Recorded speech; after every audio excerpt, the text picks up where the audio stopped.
Okay, so this is going to be a brief introduction into the online Introduction to Brain and Behavior course.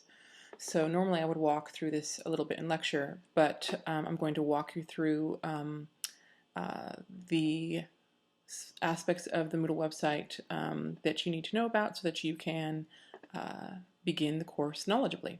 So we have a brief introduction here. This section is Getting Started Materials. So you can click to learn more about me. I'd like you to introduce yourself to your classmates. You'll read through all of these. This is information that you're going to need to know to complete the course. And these two here are required. We have a student-instructor contract and a Turnitin consent. Okay, so what these are going to do is they'll take you to an external website and you'll be shown a survey question. And you'll see it here. So the student's expectations of the instructor, it walks through everything. And then at the bottom here, it asks you to type in your full name.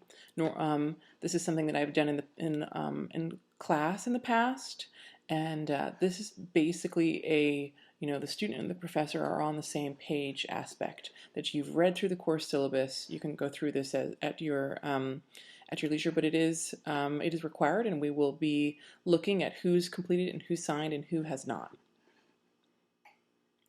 Going back to the course, this is the turned-in consent form. This is similar, that when you click it, it will open up an external website and bring up automatically.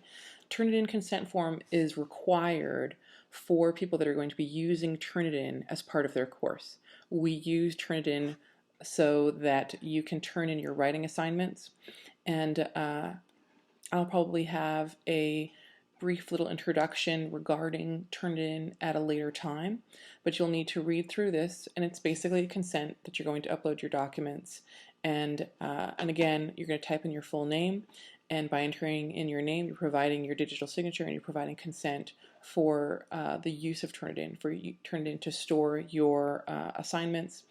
And Turnitin is overarchingly helps students intentionally and mostly unintentionally plagiarize. So most of the time when students plagiarize, they do so accidentally. So Turnitin will actually provide you with a way to detect that. And I'll be talking about that later on. You'll see another video.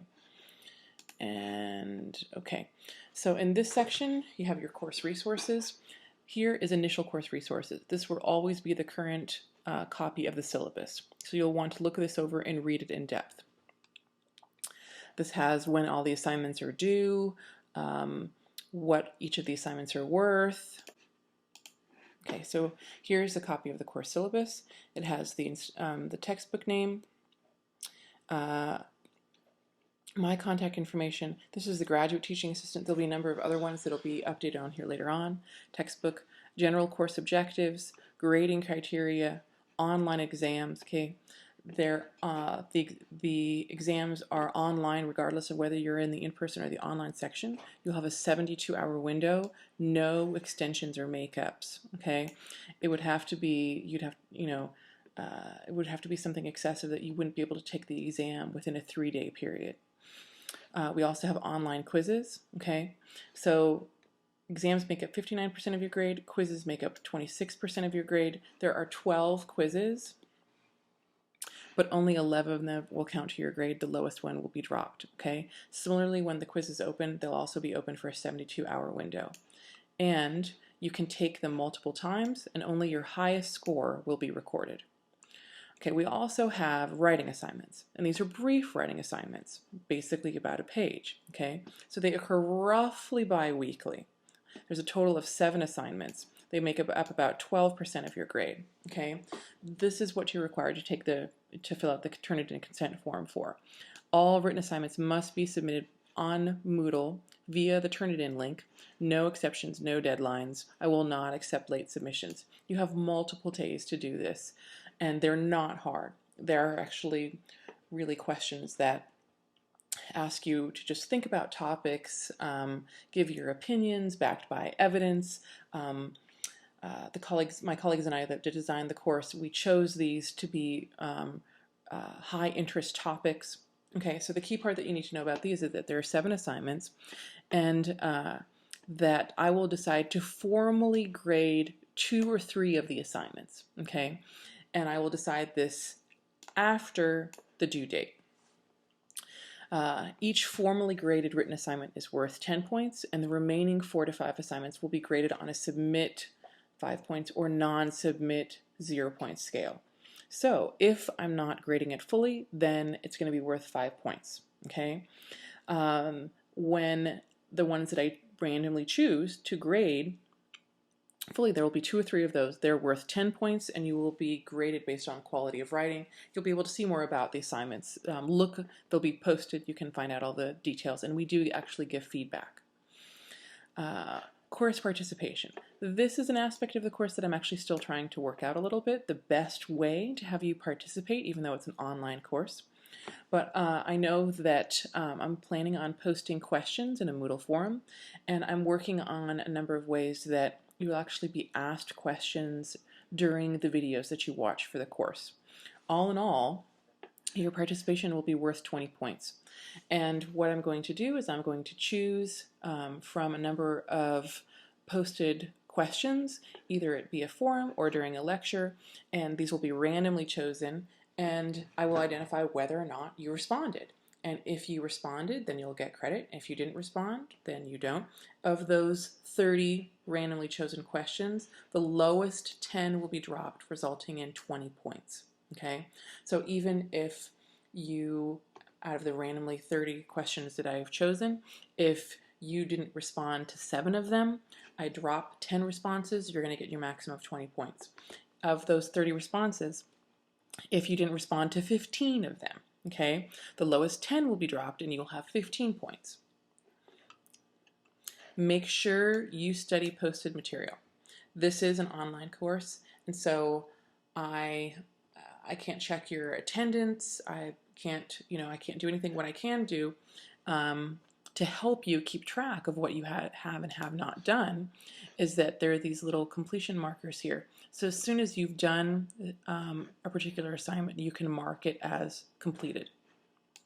To read through this, I've tried as much as possible to replicate class participation, discussion, even the lecture, but this is challenging. So just try to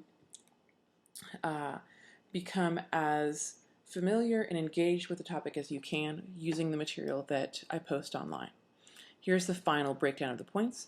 The first exam is worth 75 points. The second exam, 75%. The final exam is cumulative, but it tends to overweight the last third of the course. This is worth 100 points. The quizzes, which are 10 points each, you drop the lowest to give you 110 points. The writing assignments will vary between 45 and 50 points, depending on whether I decide to fully grade 3 or 2 assignments. And then you have the participation. So you have a total possible points of 425 to 430 points. This is a grade distribution. If you want an A, you need to score between 387 and 430, and again, based on the final point count of 430. So you can look through this and determine how you need to do in the course to get the grade that you desire. This is an online course, and you have 72 hours for exams. You have a huge amount of time to do writing assignments. Basically, there is a no makeup policy. For exams, again, they're on there for 72 hours, so you'd have to be able to provide documentation that meets the university requirements of what documentation is accepted for missing course material, and you'd have to be able to show that that was in place for 72 hours, and you'd have to give it to me within 24 hours. If you're traveling, so there are international travel could be something that could impact this, but it's not very likely that you guys will be able to show me that you have a plane ticket for possibly the death of a relative to travel to a remote part of the world right smack in the middle of exam time. You'll need to go through the course and institution policies in depth. There's also a separate section where they're posted online right here. Okay, course and institution policies. This is appropriate online behavior. And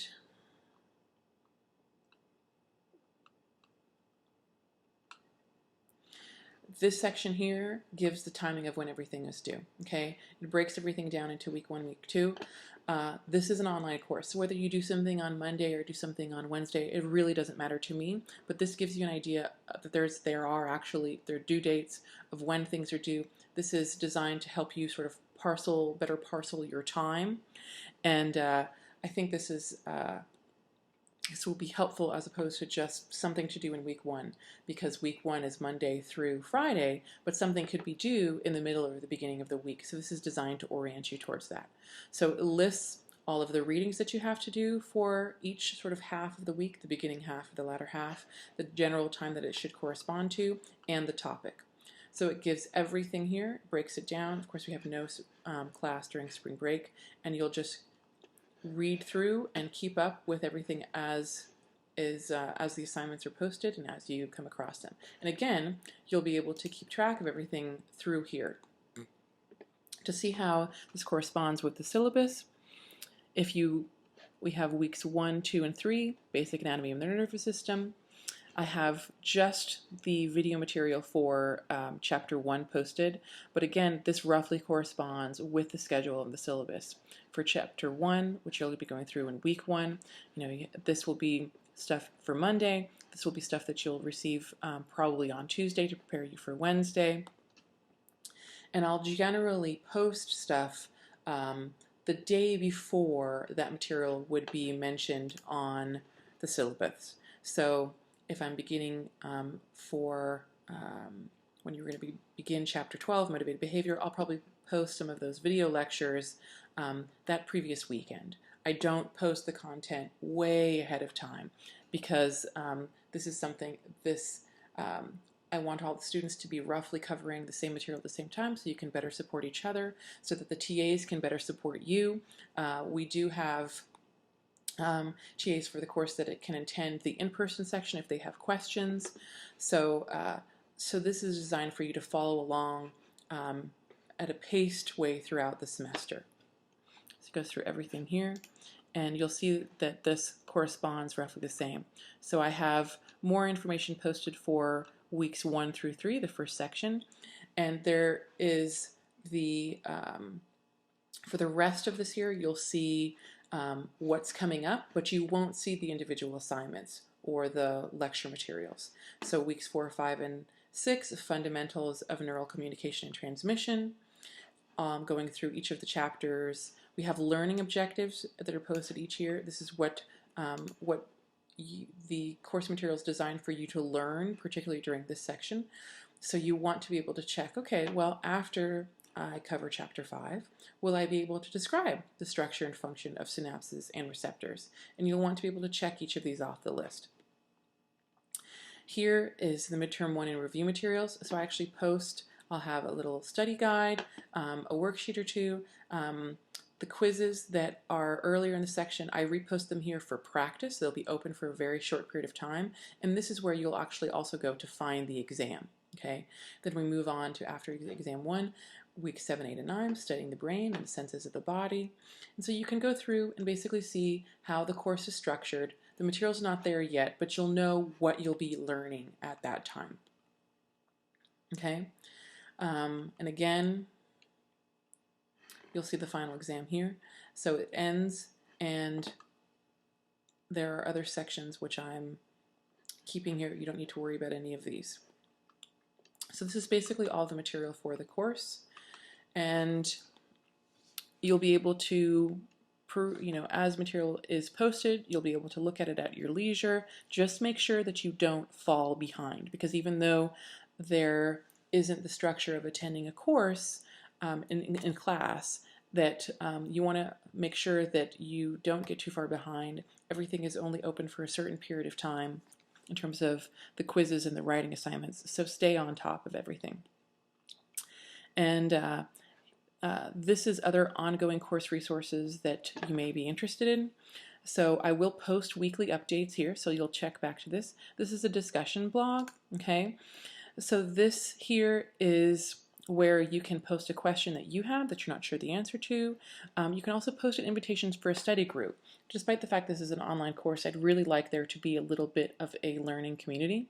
So if you want to say like, okay, who wants to get together to form a study group that could meet on, X time at X day, then you can post that and start to learn who is in the class besides you. It's a large class. There's approximately 200 students. So there's lots of people out there for you to engage in interactive learning with, for you to study with, and for you to share experiences with about the class. You can post a discussion question. You can post a link or online video to some media that you find relevant. I get lots of information from students about how they see something that relates to the class. Well, it's great to send it to me, and I of course think you should send it to me, but I'd also very much be happy if you could post anything that you find that you think would be interesting for your fellow students on this discussion blog. And if you do have a question, it's highly likely that posting to this blog will get you the fastest response to your question. And in other continuing course materials, we have common student questions and answers. This is going to be a forum that's moderated by the instructor, myself, and our TAs. You have a student TA that is sort of like a lead TA, and you have a number of undergraduate TAs that have taken this course and have already TA'd for this course. So they are, pretty much experts in this course. And if they find that they are getting a couple of common questions, they'll post the question and the answer so that that you'll be able to find information that other students had questions about. In terms of citing for when you write your writing reflections, this here is a link to the Atkins Library for an APA manual on how to cite from other sources, and this is also another link on how to write an APA style. APA is not required as part of your writing reflection, but if you want to make sure that any information that you use from external sources is cited appropriately, and these two links will show you how to do it. There are also extra credit opportunities as part of the course. Okay, so I'll be posting more about these as the semester continues, and there are a couple of surveys that will be coming up that will be really critical for you to participate in. The first extra credit opportunity is a syllabus quiz. I recommend that you take this quickly because it's only available for a limited period of time. It's basically for the first week of class. It's not hard, it's just a couple of questions, and it's worth 3 extra credit points. Let's see if it tells us here. Yeah. So it starts Monday at 9 a.m. and it closes the following Monday at midnight.